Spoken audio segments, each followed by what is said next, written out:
Hey, it's CVV, Chris Van Vliet, and you have to check out the fastest rising podcast in all of professional wrestling. I'm talking about the Crash and Burn Wrestling Podcast. If you're looking for pay-per-view predictions, if you're looking for pay-per-view reviews, if you're looking for interviews, check out the Crash and Burn Wrestling Podcast. Crash and Burn! Hello, everyone. Welcome to another episode of the Crash and Burn Wrestling Podcast. As you see, Jason's streak on Crash and Burn has been broken. Jason is actually the Undertaker of Crash and Burn since he has a broken streak. This is probably the first episode we haven't seen Jason, but Jason is starting his journey out in college as I'm going to be the substitute, as you want to call it, or whatever. But the topic that we are discussing, we are recapping NXT Takeover, which took place last Sunday in the Capitol Wrestling Center in Orlando, Florida. So I'm going to go around the people that we have on tonight's episode. First, I want to introduce here the man you always see on every pay-per-view predictions and recap episodes, Mr. Omar. Hello, everyone around the world. It's your boy, Wrestling Omar 2.0. You're watching here WWE NXT Takeover 36 review. All right. Also, I want to introduce here a man who's had amazing attendance over the past few months. That is Mr. Lucas. Yes, I didn't know we were going to do an episode today, but we are, and I'm excited to do this episode because why not? And as I get myself. But yeah, I'm doing this episode. Jason's not here, fortunately. His streak is not broken. RP to Jason's own streak from 2020 to 2021. And yeah. We're here and I will give Jason's opinion on the show as well on my phone here because I'm connected to my iPad. So we're gonna I guess we'll go around and discuss our opinions on the show, and I have Jason's opinion on my phone. First, we're gonna start out with the pre-show match. Ridge Holland defeated Trey Baxter by pinfall. Honestly, I never even watched that match. So Lucas, you want to go? I didn't watch it, so I didn't care. Omar? Honestly, I did watch it. We knew that Ridge Holland gets the win because Trey Baxter is not ready to win a kickoff show match. But he could win an NXT show anytime. I'll give him a big push anytime soon in the future. Yeah. Good. All right, now we're going to get to the main card here for TakeOver. I just got back watching NXT because I'm starting to feel bad for NXT knowing how much their roster is really dying out. So why not give NXT a watch, pretty much? But we're going to roll down the card here. Cameron Grimes with Ted DiBiase Sr. defeated LA Knight by pinfall, and that was to declare the new $1 Million champion. And thank you, yes. $1 Million man is still the butler. Oh yeah. My thoughts on the match. I'm actually starting. Cameron Grimes has grown on me ever since he has this amazing slogan, "To the moon." But yes. LA Knight. But I didn't really watch much of the match, but I really hope LA Knight is actually Samoa Joe's next challenger for the NXT title because I think that would actually be a pretty good rivalry in my honest opinion. But I don't have too much to say, but Cameron Grimes has a good character, good slogan. I think the guy is very decent. Hopefully, maybe he'll have something big in NXT, but the guy's actually really grown over me the past month or so. But Jason's thoughts on the match. Let me see. He thought it was a great start of the show. Grimes deserved the win, and these two told a great story, as he always says, leading up to the match and really put on a fantastic match. Let's see. Lucas. Yeah. So the match, the special storyline is great. With but LA Knight, $1 Million Man, and Cameron Grimes and everything like that. And so I honestly thought for a second I thought LA Knight was going to win. But very good overall match. I picked LA Knight to win because, why not get the heat and you get the money on your side. But sometimes you gotta go with your mind instead of your heart wants to go. And that's a real quote. And yeah, we're going for a match. Kyrian really deserved this one. I think he's back on the right track, even though he was a butler for months. And I think that he did a good job as a butler, though. I ain't gonna lie. But yeah, great match. All right, Omar. Honestly, I knew that Cameron Grimes wins the $1 Million Championship belt because there is no way that LA Knight wants to make Ted DiBiase Sr. a butler if Grimes loses it that past Sunday. But it ain't happened. I said he's gonna win. He will be a fighter. He can't be no longer being a butler of Cameron Grimes himself. But luckily, I know many people complain that they have retired the real championship. Now they switched it to a replica. So it's a memorial for him that he's a sixth member of million championship belt in the world now. Yeah, literally got traded to a WWE shop replica that you can get off Right. 40% off sale. Yeah. But it kind of felt weird because Grimes was playing the babyface and LA Knight was playing the heel. I thought it was vice versa for a minute, but they did turn Cameron Grimes babyface. Yep. But thankfully, as of Cameron Grimes, thankfully he's not like fucking Boa who just lost to a fucking local competitor the other fucking night, which his character sucks. All right. The next match I'm gonna discuss here, best friends, bitter enemies. Raquel Gonzalez defeated Dakota Kai, who's thicker than a Snicker, for the NXT Women's Championship here tonight. For me, my personal opinion on this, Raquel Gonzalez retained. I thought Dakota Kai was actually gonna win that match, but they've had plenty of title changes that night, so that's an excuse, I guess. But I really don't have much to say on it. All I'm gonna say is, all my favorite women wrestlers from NXT are now on the main roster, like Shotzi and Nox, which they're now a tag team. So I really don't know who my favorite NXT woman wrestler really is. So I really didn't care too much for this match. I knew them two had a rivalry, to be exact. But Jason's thoughts on the match. He enjoyed the match. The storyline, the build-up was good. He didn't have much to say, but they did put on a pretty good fight and told their story. But he enjoyed it either way, for whoever won. But Raquel won, so Omar, give your opinion, man.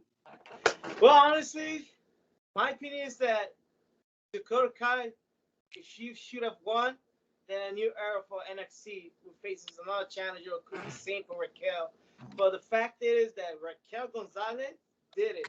What she said about last week, she was right.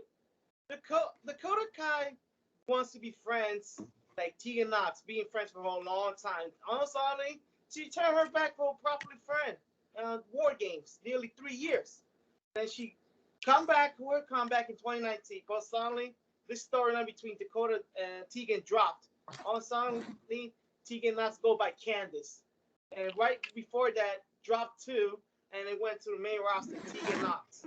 But thankfully, Raquel Gonzalez is still the champion. We want to see her still. Now she's having a new rivalry with Kaylee Ray from NXT UK.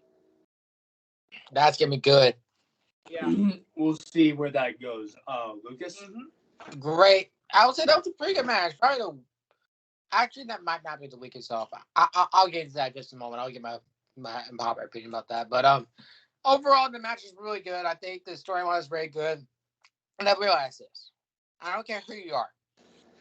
Like your friends in WWE, it's always going to be portrayed to happen. Look at Triple H and Shawn Michaels. Look at the Shield. Look at Evolution and everything like that. One of the big ones right there. But never trust anybody in a faction because they always gonna have a turn. Or anything like that. Just Generation X, right? And honestly, I think the match is pretty good. I knew Raquel was gonna win this. I want her to win, but Raquel is just being. And I think she's dominant as champion until maybe Kyrian will defeat her. Who knows? We'll see what happens. All right, the next match we are going to be discussing here. we got to see a title change in this one, and that is Elijah Dragunov defeated Walter by submission. Oh, to yes! declare the new NXT United Kingdom Championship, which NXT Wow. UK, I don't watch NXT UK, so all honesty, all I'm going to say is every title reign the NXT UK title has, it's going to be 2 times as longer than the last reign. Yeah. I just had that feeling. Like, Elijah Dragunov's probably going to have it for like 3 years, because Walter had it for 2 years. Right. Pete Dunne had it for over a year. We'll see. Tyler Bate had it for 6 months. Or 7 months, whatever.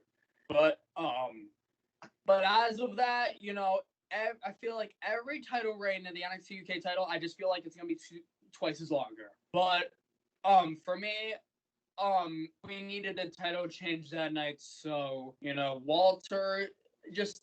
I won't be. It's just, you know, it'll be different if Walter gets called up to the main roster. Just look at Karrion Kross. He looks like he's fucking part of Demolition. Yes. You ruined my boy. But yeah. So let's see. Omar, you want to go? Honestly, yeah, I agree that it's time for Ilja Dragunov to win this. I would have thought myself Walter, but minutes later, last minute before the show starts, you know what? I have to go Ilja Dragunov. So he's gonna do it. I know he can. Look at him in the mirror, be like, "You are going to win. You are going to win." He had busted open during the ring. He survived.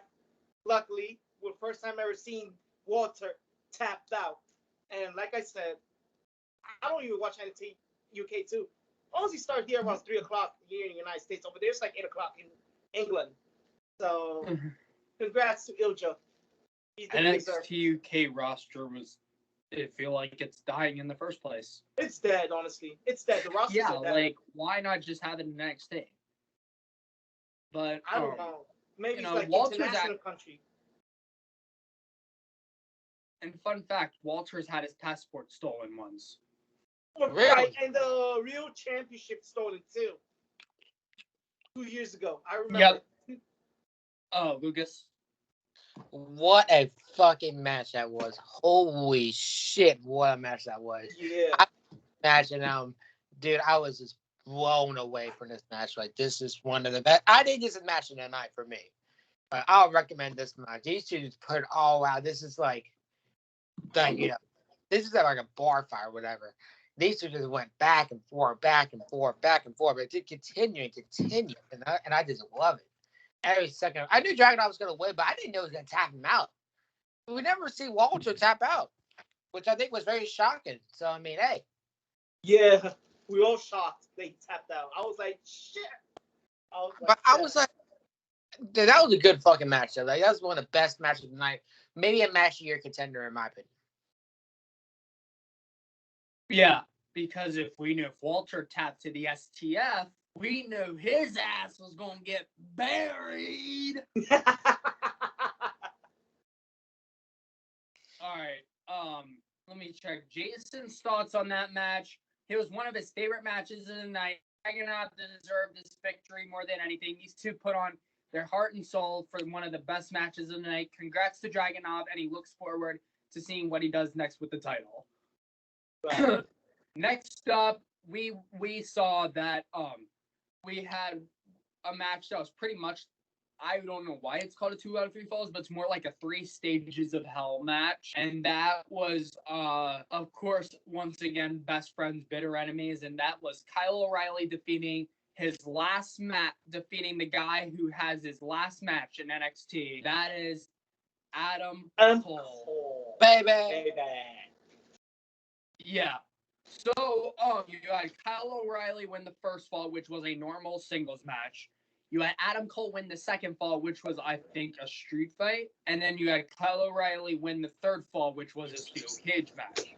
For me, occasionally, the 3 stages of hell match was okay. That's what I'm going to call it, because that was more the type of match it was. But, Kyle O'Reilly, I have that feeling Kyle O'Reilly is going to be the only Undisputed Era member that's going to remain in WWE, because Roderick Strong, Julian said this before, the thing Roderick Strong's got his group going on, it's not going to work because two of the members that ended up in his group got released, and that was Marina Shafir and Arturo Ruas. I think Roderick Strong is looking, he literally told his family that he quit WWE. Look at this. Bobby Fish, he got released earlier this month. Wonder where he'll go. Adam Cole, his contract expires, I believe, officially expires tomorrow at 12 o'clock a.m. And, that's literally like in a few hours. But Adam Cole, would I resign? Because no. Because it feels like WWE is an unhappy place to work at this point right now. And it looks like and I heard a lot of his friends got released, which hopefully for him, I hope he makes the decision by going to AEW and reuniting with his girl. That's just my personal opinion. But for Kyle O'Reilly, I feel like Kyle O'Reilly will be the only Undisputed Era that's going to remain with WWE, because it's just not going to surprise me. And then they're just going to give Kyle O'Reilly all the shots they can get. And that just shows the beginning of Kyle O'Reilly. But Kyle O'Reilly's all right, I guess. Not too big on him, but so now I'm gonna start with Lucas. Honestly, I'm gonna say that this is the weakest match of the card. I think this match was the weakest. I was so disappointed in this match. Like, they used to always put on decent matches like that, but man, this match just blew it. This match just wasn't good. I'm sorry, but I expect to be more. Like, this is like if you get like only like a like you're at a buffet and you like there's nothing in the buffet.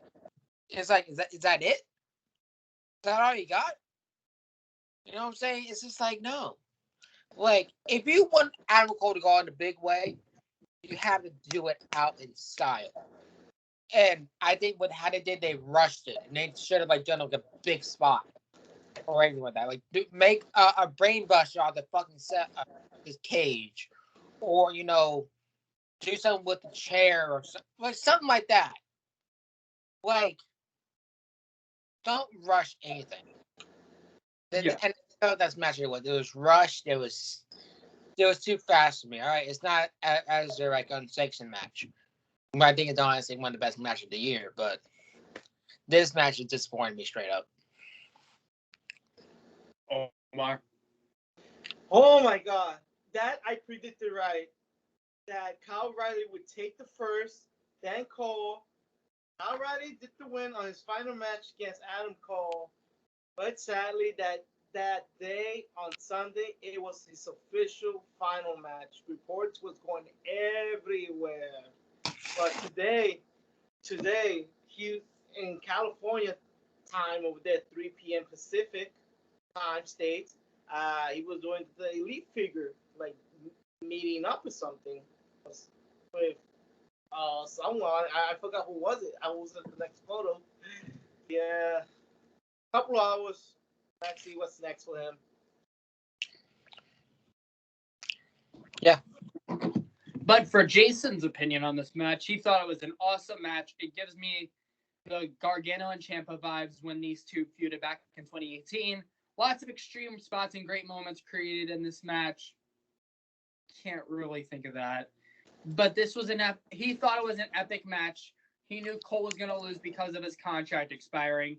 And he sees him going to AEW so he can reunite with his girl, Britt Baker. And he thought, again, it was an epic rivalry match. What I did find weird is that it wasn't the main event, but he thought it was main event material. But this is the biggest match. All right, once Cole's contract expires, Cody Rhodes is gonna probably tell Tony Khan, "Yeah, we definitely need to sign this guy because I can put this guy over in a 30-minute match." I mean, you're not wrong, though. That's not how you put him over. Yeah, that's how put Adam Cole bay over. I'm sure he'll keep his name once he goes wherever. But right. We are going to go to the main event of the evening. Kind of weird that it was the main event, but it's whatever. And that is, I'm actually cool with this decision, and that is Samoa Joe defeating Kyrian Cross for Yeah. the NXT title. Honestly, I did. Karrion Kross is my guy, but I did pick Samoa Joe because Karrion Kross is on Raw and he's already ruined. True. And these dumbass dorks were in the crowd chanting Hardy after his match. You're supposed to be chanting "Thank you, Kross." That's what you're supposed to be doing. Mm-hmm. But these dumbasses need to go back to fucking first grade or something. Maybe go back to go back to as a babies, like when it came out of we're not gonna get that. Lucas, that's a little too far. This isn't sex education. Exactly. But words of sex ed, people. I'm gonna give Jason's opinion on this. He enjoyed the match. It was one close-out takeover. He knew Samoa Joe was gonna win because of Karrion Kross heading to Raw, and that he's there full time, and they knew that was the way that they would take the title off of him. It's gonna be weird to have him on Raw, but he's still NXT champion, but nothing less. It was pretty good, but those two told their way to build it up going into it. And let's start with Lucas. Yes, what a match this was. Like, honestly, this was the dream match. This is like a tense match, a two tense guy that kind of had the same style of striking and all that shit. And this match was good back and forth and everything like that. And I'll be honest, I didn't see the Muscle Buster come back because what they did with Tyson Kidd, but it came back. It ended Tyson Kidd's career, goddammit. It ended his career, and honestly, I was gonna say this, like, for real, like, when I saw it came out, are they doing a safer way, or I don't know what they were doing, but it was a good match overall, and Samoa Joe honestly deserved this. I think, honestly, he should stay there for a little bit, and then I want him to have a WWE title reign. I want him to pro title reign, because that man honestly had the mic skills, he had the fighting skills, all this shit. Like, Samoa Joe, like, if he can be booked right, he's a top star. So, do not screw this up again. All right, let's go. The final person who's going to give his opinion, Omar, sir, you can go. Honestly, Karrion Kross, if he won, it'll be in top of the key of NXT. But honestly, with the fact is that Samoa Joe is taking over this era. Just for a bit, when the show's being taped, not being live, after to do a new redesigning, basically. But it's a great match. It was awesome, really awesome. He actually killed Kross for good and sent him all the way to the main roster, which you say, Wyatt, he's getting ruined. Not good at all, sir. No way. I like his ring gear before. Oh my God. Bless you. Bless you. Every time when Kross comes out on Raw, I'm just gonna be chanting this. I want Scarlett. Why? We want Scarlett. I want Scarlett. Like, whatever happened to Scarlett? Yeah, where is she? She disappeared quietly, like Asuka. Nobody know about where's Asuka too. I'm like, she disappeared quietly Asuka has too. nothing planned right now. But yeah, Asuka's still But playing. Yeah, like, of course, when Scarlett's cut off television, Nick Khan's gonna see that. You know what he's gonna do? Oh, snap. I shouldn't say that. But now we're gonna get to the ratings of the show. As of being a substitute, I'm gonna go around my rating. I'm gonna give it, I say maybe a 6 out of 10, 7 out of 10. Maybe I'll give it a 6, to be honest. How about Omar? I give it a 10 because all matches were quietly awesome, and even though with the Adam Cole vs. Kyle Ryleigh, everything like Tom Masso and Gargano fought forever moment storyline. Yeah. Mr. Tencio? I'm gonna give it. I'll get 8.5, and I think the reason why I'll give it that is the two matches were decent. If Adam Cole and Kyle Ryleigh went a bit better, and productive well, it would have been like a 10. But that's my rating. And you know what? It wasn't a bad show overall. Like, I think honestly, it might be.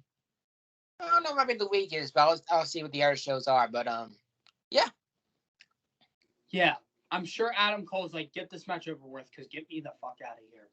But Pretty much. Jason rated it as a 10 out of 10.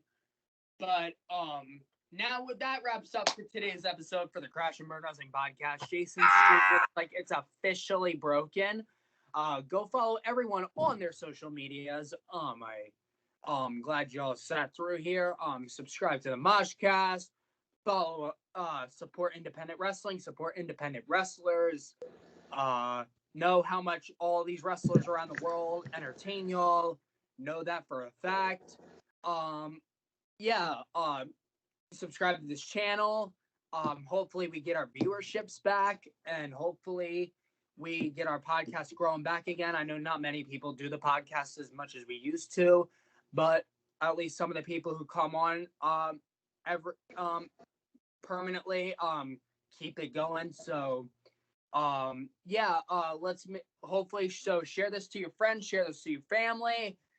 Let's make this an increase because we're here to get our viewership back. So let's see, Lucas. Yes, thank you for watching this episode. Weird to see Jason as episode. Now, hope for his future endeavors, but I would say he's not released or anything, but wishing for the best in his future and all his shit.